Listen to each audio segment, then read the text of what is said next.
ہیں۔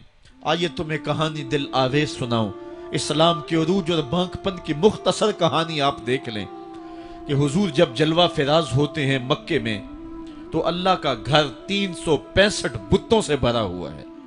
وہ دنیا کے اندر خدا کا پہلا گھر اور 365 بتوں کا قبضہ ہے اس گھر کے اوپر۔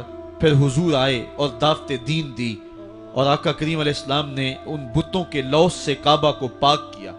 کہانی اتنی دل آویز ہے کہ حضور نبوت کے اعلان کے 13 سال گزارنے کے بعد جب مکے سے ہجرت کر کے مدینہ روانہ ہوئے تو مسلمانوں کی تعداد 100 سے متجاوز نہیں تھی۔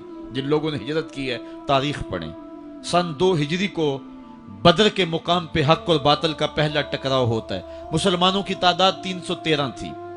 جو لوگ گھروں میں تھے ان کی تعداد بھی ساتھ شامل کر لیں، بچے اور خواتین بھی شامل کر لیں، 600-700 لوگ بنتے ہوں گے۔ اور 8 ہجری کو فتح مکہ ہوا اس واقعہ کے 6 سال بعد۔ تو فتح مکہ کے موقع پہ مسلمانوں کی تعداد جو سپاہیوں کی تھی وہ 10,000 تھی۔ اور پھر 8 ہجری کو یہ واقعہ ہوا ہے تو 10 ہجری کو حجۃ الوداع ہوتا ہے۔ 10 ہجری کو حضور کے سامنے جو لوگ بیٹھ کے خطبہ سن رہے تھے ان کی تعداد 1,44,000 تھی، اور جو گھروں میں لوگ شامل تھے ان کو بھی ملائیں تو 6 لاکھ تک پہنچتی ہے۔ حضرت صدیق اکبر رضی اللہ تعالیٰ عنہ 2 سال 2 ماہ اور کچھ دن تخت خلافت پہ رہے ہیں، اور آپ کے ادوار کی فتوحات کو اگر اس کی ایوریج نکالیں تو ایک دن میں 80 مربع میل علاقہ روزانہ فتح ہوتا ہے۔ حضرت عمر کا دور دیکھیے، حضرت عمر کے زمانے میں اسلامی حدود 23 لاکھ مربع میل تک پھیل گئی ہیں۔ محمد بن قاسم جب سندھ میں آیا ہے تو یہ بہت بعد کی کہانی نہیں ہے، یہ 92 ہجری کی کہانی ہے۔ ابھی صحابہ موجود تھے۔ ادھر اندلس کے دروازے پہ طارق بن زیاد دستک دے رہا ہے تو وہ تابعی ہے، اور یہ بھی 92 ہجری کی کہانی ہے۔ ادھر سندھ تک مسلمان پہنچ گئے، ادھر وہاں تک پہنچ گئے۔ آپ چائنا میں جا کے دیکھیں، حضرت سعد بن ابی وقاص صحابی کی قبر وہاں ہے، وہ وہاں تک پہنچے۔ ماوراء النہر کا علاقہ بھی فتح ہو گیا، ادھر آرمینیا تک پہنچے۔ یہ تھوڑے سے عرصے کے اندر عظیمتوں کی کیسی داستان رقم کی۔ اقبال تڑپ کے کہتا ہے، دی ازانے کبھی یورپ کے کلیساؤں میں، کبھی افریقہ کے تپتے ہوئے صحراؤں میں، دشت و دشت دریا بھی نہ چھوڑے ہم نے، بحر ظلمات میں دوڑا دیے گھوڑے ہم نے۔ آج دیکھیں جا کر کے جبل طارق کو، جہاں وہ 500 قدوسی وہاں نکلے تھے، وقت کے حکمران نے اپنے جاسوس کو بھیجا، دیکھ کیا وہ کون لوگ ہیں، کہاں سے آئے ہیں اور کتنی تعداد ہے۔ تو جا کر کے جاسوس نے کہا پتہ نہیں زمین سے نکلے ہیں یا آسمان سے اترے ہیں، اور ان کی تعداد 500 سے آگے پیچھے ہے۔ اور پھر ان 500 لوگوں نے یورپ کے دروازے میں داخل ہو کر کے حق اور باطل کے اس مارکے کے اندر وہ عظیمت کی داستانیں رقم کی کہ اقبال خراج پیش کرتے ہوئے کہتا ہے، یہ غازی یہ تیرے پراسرار بندے جنہیں تو نے بخشا ہے ذوق خدائی، دو نیم ان کی ٹھوکر سے صحرا و دریا، سمٹ کر پہاڑ ان کی ہیبت سے رائی، دو عالم سے کرتی ہے بیگانہ دل کو، عجب چیز ہے لذت آشنائی، شہادت ہے مطلوب و مقصود مومن، نہ مال غنیمت نہ کشور کشائی۔ وہ کہانی کتنی دل آویز ہے۔ اے سرزمین اندلس ہے یاد تجھ کو، تھا تیری ڈالیوں پہ کبھی آشیاں ہمارا، چین و عرب ہمارا، ہندوستان ہمارا، مسلم ہے ہم، وطن ہے سارا جہاں ہمارا۔ پوری دنیا پر اسلام کے پھریرے لہرا رہے ہیں اور اسلام کے جھنڈے لہرا رہے ہیں۔ حضرت عمر رضی اللہ تعالی عنہ کا زمانہ ہے جب یروشلم فتح ہوا۔ حضرت ابو عبیدہ بن جراح رضی اللہ تعالی عنہ حضرت عمر کو دعوت دیتے ہیں کہ آپ مدینے سے چلیں اور یروشلم میں پہنچیں۔ حضرت عمر مدینے سے چلتے ہیں، کتنا بڑا قافلہ لے کر کے، کتنا پروٹوکول ہے۔ حضرت عمر اکیلے اور ساتھ ایک غلام، اور اونٹ بھی ایک، باری باری سوار ہوتے ہیں۔ کبھی غلام سوار ہوتا ہے، کبھی عمر سوار ہوتے ہیں۔ حکمران تو وہ تھے لوگوں کی دہلیز پہ امن دینے والے، لوگوں کی چوکھٹ پہ جو ہیں وہ نور بانٹنے والے۔ آج کے حکمرانوں نے تمہیں رمضان المبارک کے اندر لوڈ شیڈنگ کا پیکج دیا ہے، اور آج بچے بھی تڑپ رہے ہیں اور جوان بھی سسک رہے ہیں، اور ماہ سیام میں جن اذیتوں میں قوم کو مبتلا کر دیا ہے وہ کسی سے مخفی نہیں ہے۔